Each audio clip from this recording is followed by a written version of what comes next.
बड'लेण्ड गेलेमु आरो हारिमुआरि जथुम हाबाफारिया दिनैनिफ्राय जागायजेनबाय।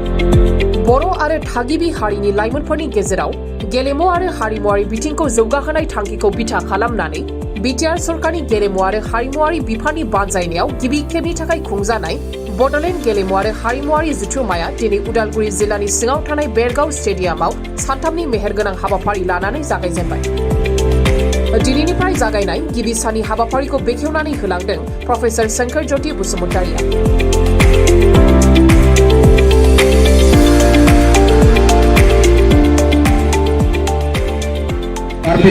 थांनाय समाव ISPL Santosh trophy I league आरो लोगोसेनि Seminar and workshop on traditional culture for tribal people of Bodoland. जोंनि गेलेनायनि हाबाफारि बेयाव गोबां रायजो राजानि मददथि दङ आरो आङो नैबे मददथि मोनगोन मिजिंथिदों आरो दासिम मददथि होगासिनो दङ।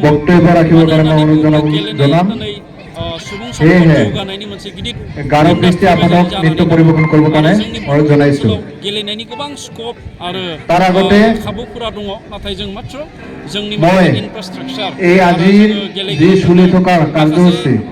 थासारि जों बेखौ नाथाय बेखौ जोङो दायो आरो बे हिसाबै जोङो सानदों रायजो राजाफ्रा मदद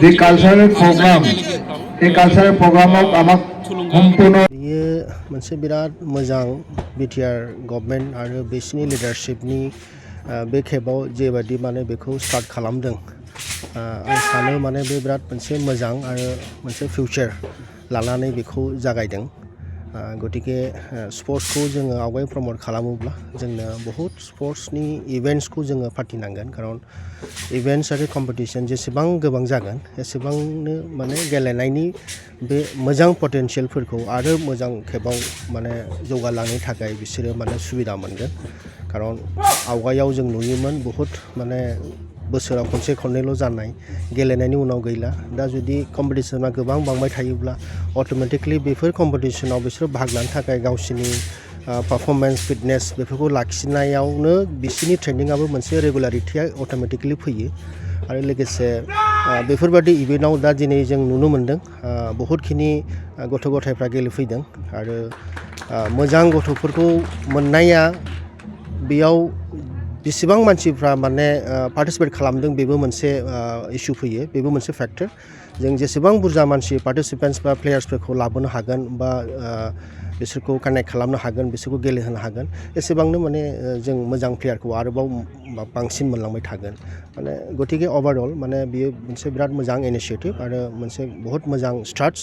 आं सानो बियो मोजाङैनो इन फिउचार आरोबाव बेनि ओंथिखौ लानानै जेबादि बेखौ स्टार्ट खालामदों बियो हसाखै माने जाफुंहैनो हागोन आरो बेजों लोगोसे जोंनि बहुत मोजां गथ' गथायफ्रा मोजां स्कप मोनलांगोन।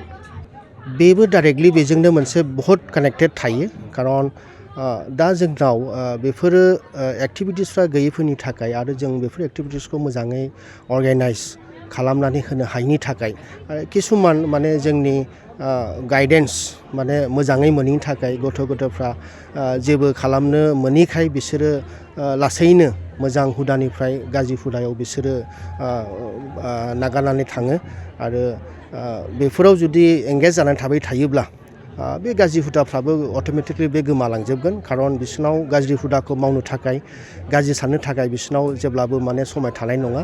माने जेसेबां बिसोरनि आखायाव समाय दङ दा बेफोरबादि इभेन्टफ्राबो आरो गामिफ्रावबो गामि लेभेलाव गामि न'खर लेभेलावबो जुदि सबबो मोनसे गावनि नेक्स्ट जेनेरेसननि थाखाय मोजां बेफोरबादि एनभायरनमेन्ट लाबोनानै होफैनो हायो होनबा बिसोरनि गुथै जि एक्सट्रा टाइम दं फाल्थु टाइम दं बेफोरखौ जोङो मोजां माने मोनसे कनस्ट्राक्टिभ लामायाव जों लांनो हागोन।